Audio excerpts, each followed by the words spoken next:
Hello. During the next few minutes, we're going to explore various aspects of temporomandibular joint, or TMJ, disorders. The purpose of this video is to help you understand a method of treatment that might be right for you. And because no procedure is without possible risk or complication, we'll inform you of the potential risks or complications associated with your treatment. Now, let's explore these areas in more detail. The temporomandibular joint, or TMJ, is one of the most constantly used joints in the body, working during eating, talking, yawning, and other common activities. The TMJ is really two complex joints, working like a ball and socket, at the point where the lower jaw hinges against the bones on either side of the skull. Sometimes an injury to the joint can result in symptoms of TMJ disorders. But disorders more commonly arise from stress or habit-related activities such as teeth clenching or grinding. Early symptoms of TMJ disorders include minor painless clicking, which gradually becomes more pronounced over time. It is important to pay attention to these early warning signs, as prompt diagnosis can increase the likelihood of effective treatment.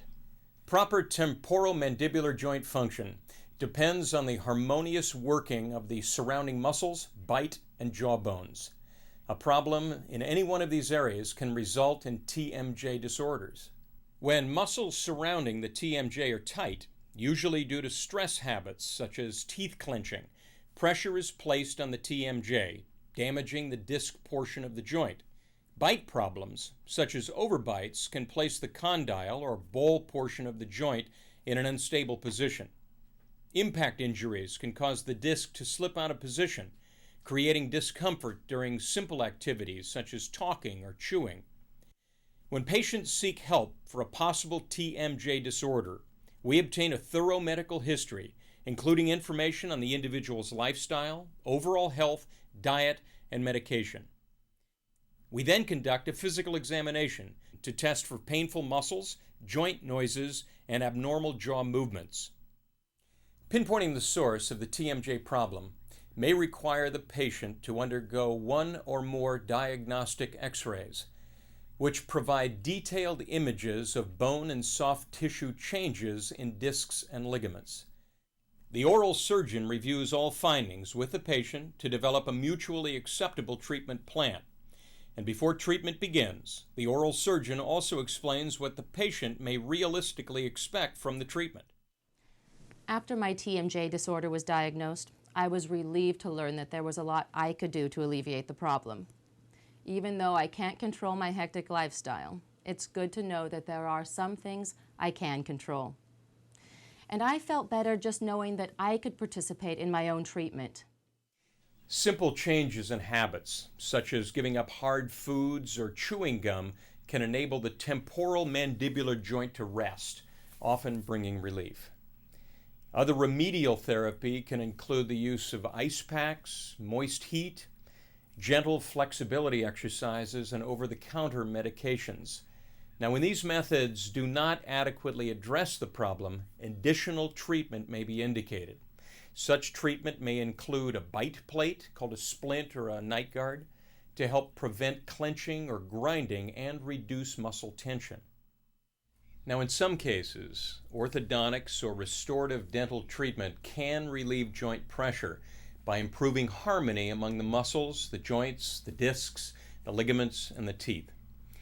If over a period of time you have not obtained relief through these methods, surgical reconstruction of all or part of the joint may be a treatment option. Fortunately, only a small percentage of TMJ patients require surgical treatment. However, in cases where it is recommended, patients need to understand the basic components of the surgery so they can ask informed questions about the procedure. Arthroscopy is a form of surgery in which we make a small skin incision and insert a tiny tube, called an arthroscope. And through this viewing device, the surgeon is able to see the interior of the joint and performs minor surgery, such as releasing scar adhesions and flushing out the joint. This technique is commonly used in knee surgery. Sometimes arthroscopy reveals the need for surgical reconstruction of the joint. We accomplish more complex reconstruction of the temporomandibular joint through a surgical procedure called arthroplasty. And during this surgery, we make an incision in front of the ear, expose the joint, and repair the disc or ligament. Extensive joint damage may require additional surgical procedures. These can include bone recontouring, replacement of the disc with grafted materials from another part of the body, or with artificial materials. In rare cases, we may need to artificially replace the entire joint.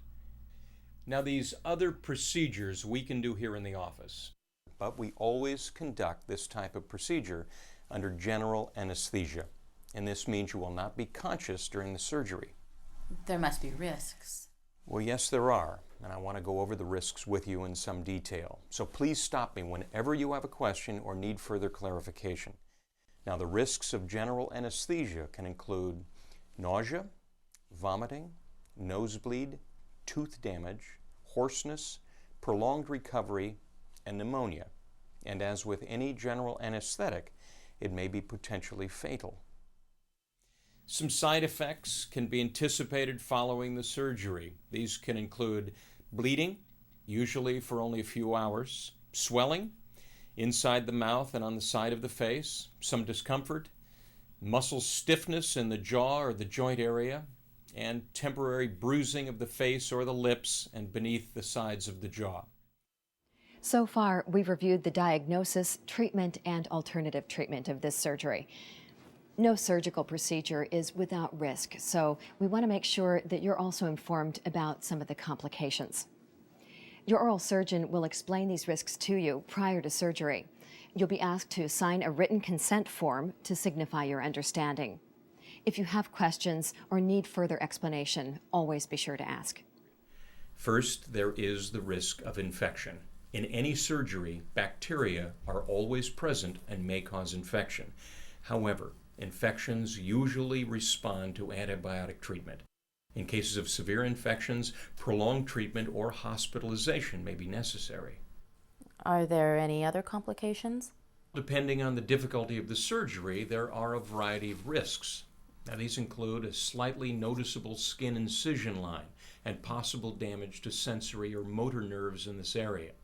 The most significant risk comes from motor nerve injury, which may cause temporary or permanent facial muscle weakness, causing an inability to wrinkle the brow, raise an eyebrow, or tightly close your eyelid.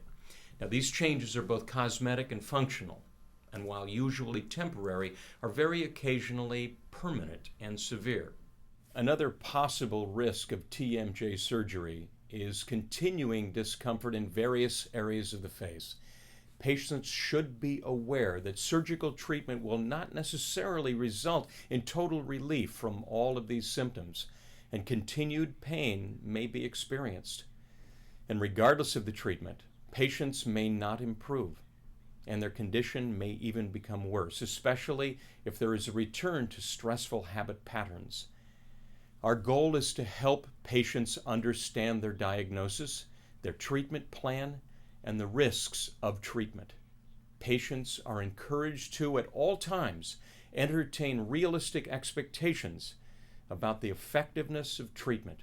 Informing patients of the risks associated with dental surgery allows them to make decisions about their treatment and have realistic expectations about the results. Before we close, let's take a few moments to review some questions that many patients ask. True or false? Painless clicks in one or both of the TMJs can be early symptoms of a disorder. This is true. Splint therapy is a treatment option for TMJ disorders. Is this true or false? Yes, splint therapy is an option for TMJ disorders. True or false? TMJ disorders can sometimes be corrected through stress management techniques. Yes, in some cases this is true. Chewing hard foods or gum will not aggravate TMJ disorders. Is this true or false? This is false. Chewing hard foods will definitely aggravate TMJ disorders. Is the following statement true or false? a slightly noticeable skin incision line is a risk of TMJ surgery. This is true. Please consult with your oral surgeon if you'd like further explanation of any of the information in this video, or if you have questions about topics that may not have been included. During the informed consent process, you'll be asked to read and sign a surgical consent form for the procedure just described. Your oral surgeon is committed to not only caring for your physical needs, but also to providing all the information you need to make an informed decision about your course of treatment.